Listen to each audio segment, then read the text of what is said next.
শুভেন্দু অধিকারীকে তো খুনের চেষ্টা হয়েছিল কোচবিহারে, ভয় পেয়েছে, এরা ভয় পেয়ে গেছে, এদের ভয় গ্রাস করে ফেলেছে। এরা ভাবছে যে এদের একদম মানে মৃত্যু সমাগত একেবারে। যেভাবে এরা এত মেরেছে, এত বিজেপি কর্মীকে হত্যা করেছে, মানুষ ঘর সংসার তছনছ হয়ে গেছে, তারপরেও মানুষ কিন্তু রুখে দাঁড়িয়েছে। ফলে সেটা তো রয়েছে, এই আতঙ্ক তো রয়েছে যে বিজেপিটা এত করে জব্দ করা গেল না। একটা সামান্য মানে ডাকেই মানুষ দৌড়ে আসছে।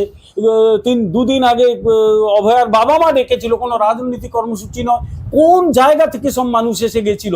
এরা সব খবর পায়, আতঙ্কিত হয় এবং ভাবে মানুষকে ভয় দেখিয়ে, যে মন্ত্রীকে ভয় দেখালাম দেখো, বিধানসভা বিরোধী দলনেতাকে ভয় দেখিয়ে দিলাম দেখো আমি কতটা শক্তিশালী।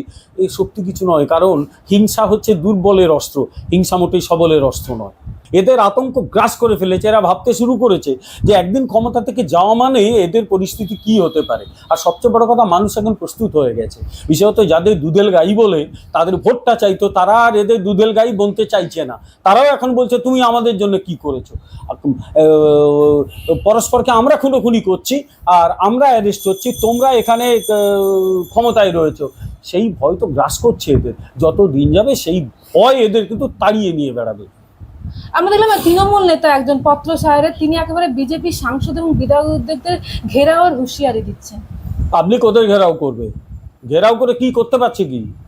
মানুষ তো আরো এক্সপোজ করছে এদের, এরা নিজেরা এক্সপোজ হয়ে যাচ্ছে, মানুষ বুঝতে পারছে যে এরা কি অন্যায় করছে।